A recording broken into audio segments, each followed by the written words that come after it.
Assalamualaikum warahmatullahi wabarakatuh. Beberapa hari yang lalu saya menerima sebuah broadcast gambar lewat WhatsApp di mana salah seorang pengusaha terkaya di Italia meninggal dunia karena kasus COVID. Yang menarik dalam tulisan tersebut ada kata-kata dari putranya yang mengatakan bahwa selama ini dia hidup dalam berkecukupan. Apapun yang dia inginkan, semahal apapun yang dia inginkan, kemungkinan dia bisa membelinya. Tetapi yang menyedihkan di akhir-akhir hayatnya ketika dia kena COVID, ternyata nafasnya itu begitu sesak sehingga udara yang tadinya gratis pun tidak mampu dia dapatkan. Nah, terlepas dari kebenaran gambar ini dan video ini atau tidak, saya berusaha tadi mencarinya, tetapi ada hikmah di balik itu mungkin yang bisa kita pelajari untuk kita bersyukur lebih dalam lagi atas nikmat Allah. Nah, ibu bapak sekalian, Allah ini telah menitipkan paru-paru kepada kita, di mana pada saat COVID ini menerpa dunia, maka paru-paru itu menjadi salah satu target organ. Paru-paru itu seakan-akan tenggelam di dalam air sehingga penderita merasa sesak. Nah, ini sebuah pelajaran bagi kita. Allah telah menciptakan paru-paru di dalam tubuh kita itu jauh sebelum kita lahir.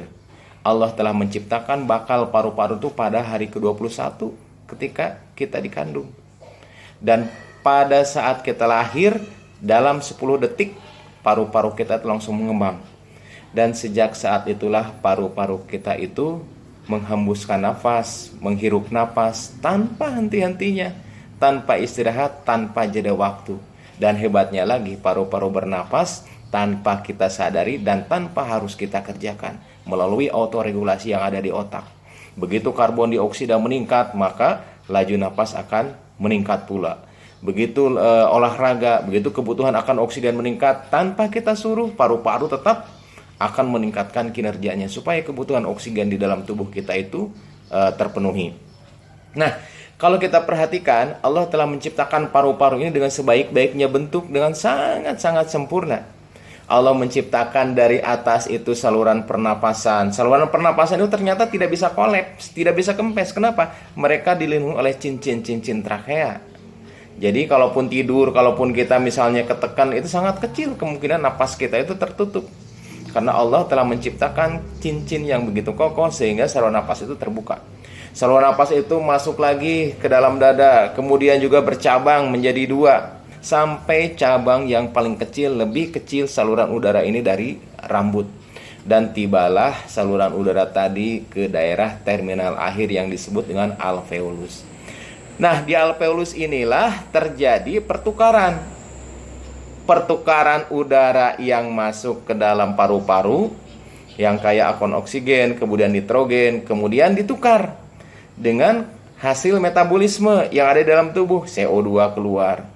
Kemudian juga di alveoli itulah oksigen akan masuk ke dalam pembuluh darah dan kita tidak akan sesak napas setelah itu. Dan ternyata di dalam tubuh kita ini Allah telah menitipkan antara 300 sampai 500 juta alveoli. Begitu banyak. Dan kita tidak tahu dan kita tidak pernah menyadari bahwa Allah telah menitipkan sedemikian detail. Bahkan kalau kita runut saluran napas ini dari mulai trakea, kemudian bercabang menjadi bronkus, kemudian juga bercabang lagi bronkioli, bercabang lagi sampai ke bagian terkecil. Ternyata kalau dijumlahkan panjangnya itu sekitar 2400 km. Bayangkan betapa dahsyatnya ciptaan Allah ini. Antara Aceh dan Lampung saja jaraknya itu sekitar 2044 km. Berarti saluran napas kita lebih panjang dari jarak antara Aceh dan Lampung. Sangat dahsyat sekali. Dan kalau kita lihat alveoli yang Allah titipkan di dalam paru-paru kita ini, kalau diluaskan permukaannya kurang lebih antara 50 sampai 145 meter persegi, suatu jumlah yang sangat luas. Sementara sekarang kita tidak tahu bahwa Allah telah menitipkan fasilitas yang sangat dahsyat itu, dan sampai saat ini paru-paru belum ada gantinya. Jadi kalau operasi jantung sementara bisa dihentikan untuk apa? Dengan menggunakan mesin. Tapi kalau paru-paru tidak ada yang bisa menggantikan perfusi oksigen ke dalam tubuh manusia sampai saat ini.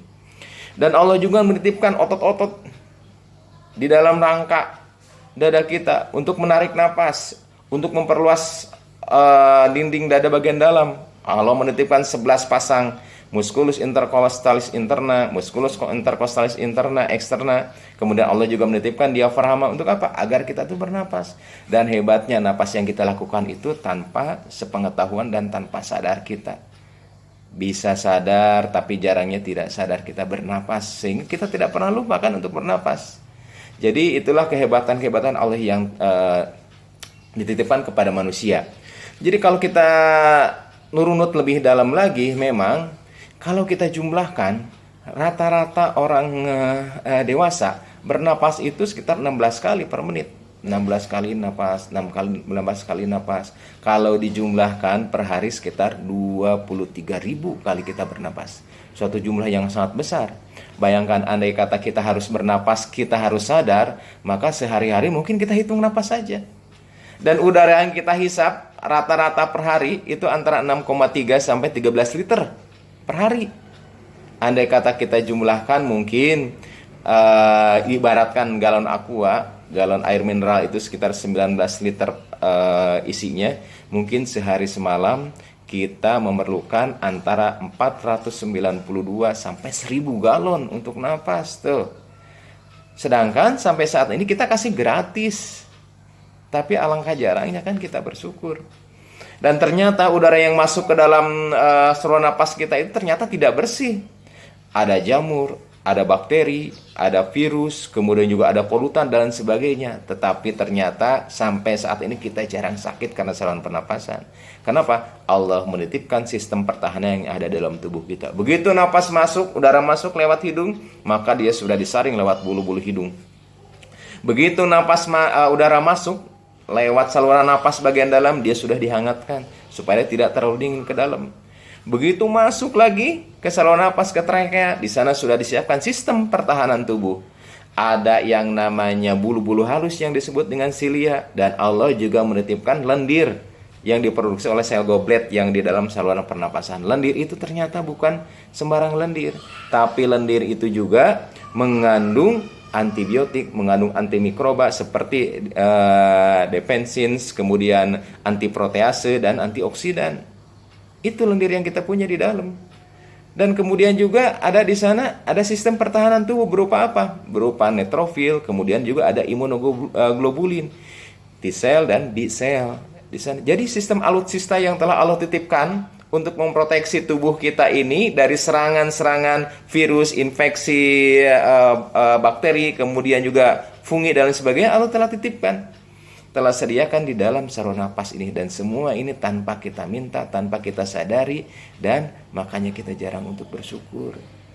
Jadi kalau kita berbicara tentang gangguan saluran napas pada COVID, kita juga harus ingat bahwa telah diciptakan oleh Allah itu beberapa alutsista yang ada di dalam tubuh kita ini, dan sampai saat ini sangat jarang kita syukuri.